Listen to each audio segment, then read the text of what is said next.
Okay guys, this vlog is starting out kind of weird because you read the title and it said kitchen, but I keep getting emails about how I folded my shirts in my closet. When you guys saw my drawers, I've been getting emails and comments about it. So I'm going to show you guys real quick just using this t-shirt. I don't know if I can get this out anymore. I fold all our shirts like this. I have this folding board. It came with my Eagle Creek luggage stuff from the Container Store, but you can cut one out of cardboard. I'm not sure on the dimensions, but I'll measure it and I will add it to the description box below.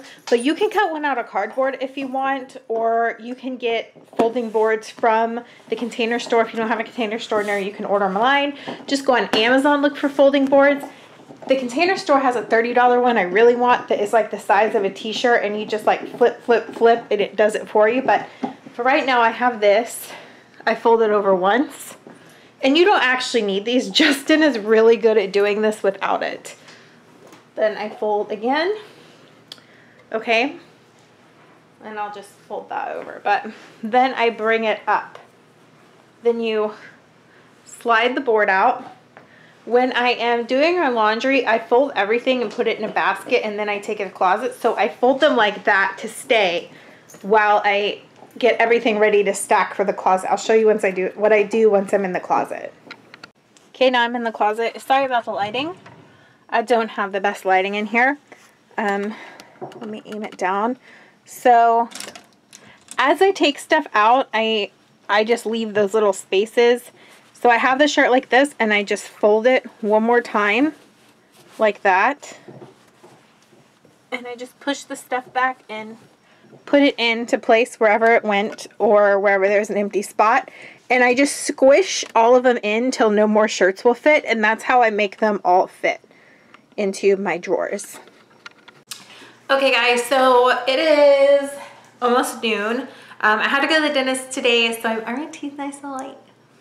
I found out I need a crown. My dentist was like, you need a crown? I was like, I know, right? But yeah, so he, that's a whole thing we'll talk about in a daily vlog. But today I am focusing on kitchen spring cleaning. You guys are gonna see kind of how stuff's organized. Although, take into account, I've known this is happening. I've been really sloppy about putting stuff in their spots because I'm like, oh, I'm spring cleaning. I'm gonna fix it all soon. So that's kind of been like a wreck, to be honest. I have been super lazy about that stuff. Some of the stuff you're gonna see I've talked about before. I go cruelty free now. I do not buy anything that's tested on animals, but I used to coupon, so I do have like a few cleaning products left that I'm gonna be trying to use up during spring cleaning from when I couponed before going cruelty free. So as I use stuff that is tested on animals, I'm gonna tell you guys what I also use or what I'm gonna be using instead of. Most of the stuff I've already started buying, like 7th generation and stuff. I just wanna use the other stuff and get it out of the house because I have a whole stockpile I'm trying to get rid of, so I can use that space for more important things. So kind of as I go through it, I'm gonna be telling you guys like, okay, for instance, I had one of these left that I got basically for free when I went to the Dollar Tree with a Lysol coupon. And I'm gonna be, Amber just farted. Oh my gosh, all right. I'm gonna be using this as, to like use this kind of stuff up. And what I actually use now, I use Miss Myers, can you see? Miss Myers in the geranium, that is my favorite. And the, how did the top get funny to fix that?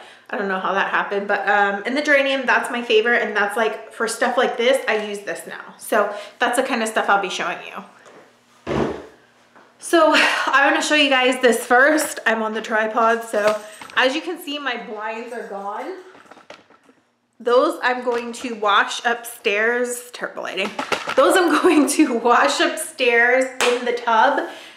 I'm terrible about blinds. It makes my arms hurt with my fibro. It's really bad. So the way I do it is I put it in the tub with a cleaner. I think I have some more couponing stuff upstairs, like that Mr. Clean liquid stuff. I'm gonna put it in there with some water, and then I just wipe them in the water, let the water drain, and then let them sit there and kind of dry out a little bit while I clean the rest of the room. So I'm gonna show you guys how to do this. This video might be over 2 or 3 days. I'm not sure, even if it only takes me a day. I know you guys loved so many emails about how much you love the closet purge and stuff. So I really don't want to like leave anything out. So these videos might be really long. So they might be broken up into a day or two, even if it like only took me say 2 days to do this. I might break it up over 3 days just so it's not really long and overwhelming. I know I don't like sitting there all the time and watching like 40-minute YouTube videos. So I'm still not sure how that's going to happen, but I just want to tell you guys that because I don't really want to skip out on anything important. I'm not going to stress myself out. If I need to, I'll just release 15 minutes a day till it's out, and then we move to the next room and I have that stuff filmed, which might end up being better for me because there might be some days where I just can't do anything after cleaning. I'm really nervous about the kitchen. This is going to probably be the hardest thing on my fibro. So without any more delays, I'm going to start showing you guys what I'm going to do. Okay guys, here's a process for the blinds. This is what I have for my couponing days that I'm going to use. I would just use Miss Meyer's, or I will use Miss Meyer's once this stuff is gone. Works just as well. Some people do this with bleach. I don't really see the point using bleach. Soap and water kills germs or, you know, whatever. Just fine. The sun bleaches out the blinds as they sit there, so I don't really see a point. That's just me. So I'm going to use hot water and a squirt of this for each set of blinds. So once I put a set of blinds in here, wipe it down, get all the dirt out, then you'll see me drain the water and then go back over and like rinse the soap off. Then I will leave that to kind of like have most of the water drip off, then put it on a towel, and then I'll do the next few ones. But I'm only going to show you guys how I do one set because it's kind of repetitive just to keep doing multiple ones. So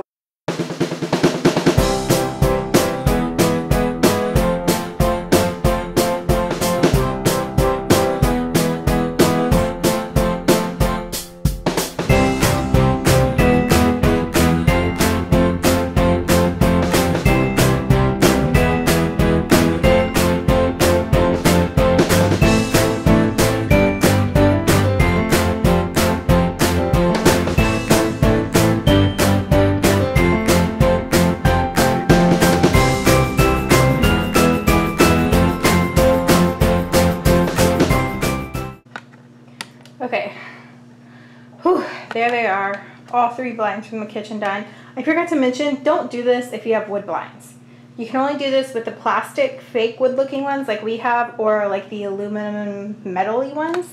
You do not want to do this with wood. But okay, I am sweating up a storm. Those are all washed, but I mean that took me like, it was a lot of effort to have Justin help me get them down and put them in here, but to actually clean them was easier on my fibro. You just put them in the tub, wipe a rag over the blades, kind of flip it over, but the water kind of helps with the weight of it. So I don't know, it just works for me. Thought I would show you guys. So I'm gonna let these dry for like probably 45 minutes, then flip them. And I just put them on towels. Okay guys, all right, so I'm gonna do, what I do is I start from the top down. So everything above is, so everything like up above is clean and dust falls down, and I'll eventually get down there if that makes sense. So the top of the fridge, the top of everything, I'm gonna do that first, but the very first thing I'm gonna do is the windows. I'm gonna use Windex. Okay, so I have one last bottle of Windex, it's like a half a bottle, and then I'm gonna start using the 7th generation glass cleaner because that works really well. Some people use vinegar, I don't. Big wasp outside. Sorry, Amber wants, I don't want the wasp to sting her. Okay, so usually I use newspaper when I'm cleaning glass, but I'm out. So then I've been using this like rag that's made for glass in the cleaning section of the Dollar Tree. This thing is awesome. I love it. I almost love it more than newspaper, but if you don't have a Dollar Tree near you or your Dollar Tree doesn't have it, use newspaper. It sounds crazy, but it works. I picked that up in Mexico. I've heard a lot of you guys say you guys do it too. But yeah, I'm loving this from Dollar Tree so much that I actually might switch to this from newspaper. But so I'm gonna do the windows and then I'll be back. Okay guys, I just finished the window. I'm gonna show you guys what I'm gonna clean the tops of next. But first I want to show you when I start cleaning the wall. This is a, you'll see how big this is. This is a giant thing of Mr. Clean Magic Erasers. Justin ordered them from like Japan. I'm not sure. I know the Mr. Clean magic erasers that have cleaners in them are tested. Ralphie, no.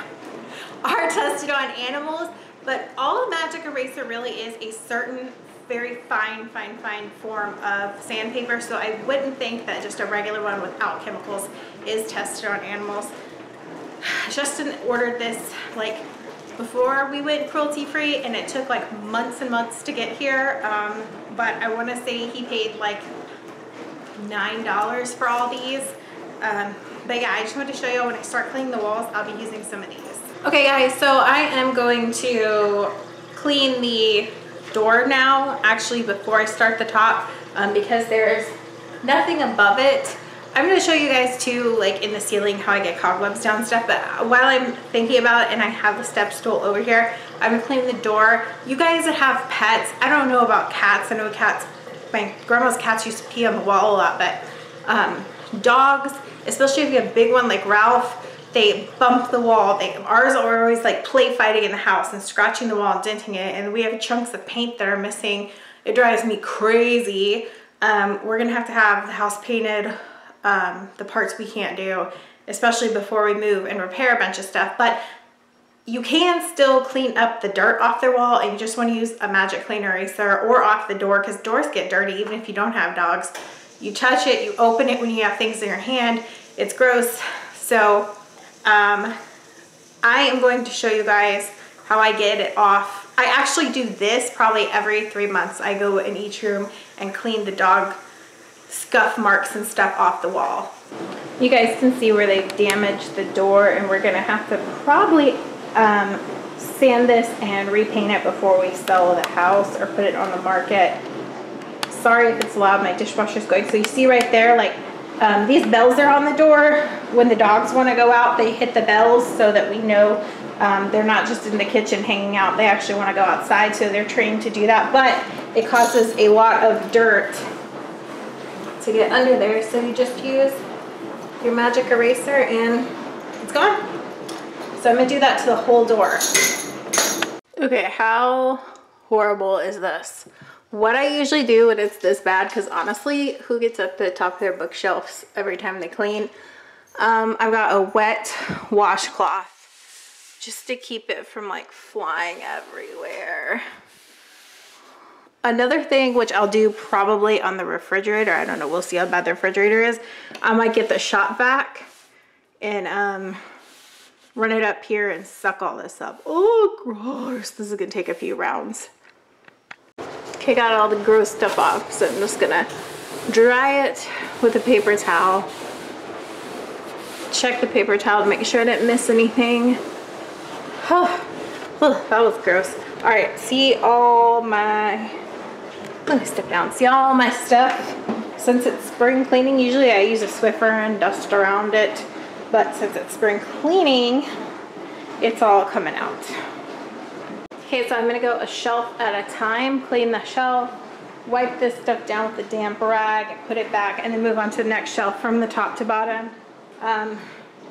This I had, I'm in a frame. It was my Chihuahuas. After she got put to sleep because she was really sick and she was suffering so much. It was the saddest thing because she just went downhill slowly and then just like plunged. She was crying. Oh my God, it was just, I'm gonna cry thinking about it. She was really, it was just time. And I didn't want her to suffer anymore. So we were really upset. We had her for a long time. She was 20 years old. And the vets did that after they put her to sleep and took her body to cremation. They made those little footprints. I'm gonna frame them. So I'm gonna take them down from here because I'm always worried it will fall and break that. But the rest stuff is going back up. Okay guys, I'm gonna call this a stopping point and we will pick up again tomorrow because I know this vlog will be so much longer than I anticipated. So hopefully I will have everything done tonight and tomorrow I can just do floors, but I'm gonna have to break this vlog up into 2 to 3 vlogs, hopefully just 2. So yeah, I'm just gonna see you guys tomorrow for the other part of this. Bye.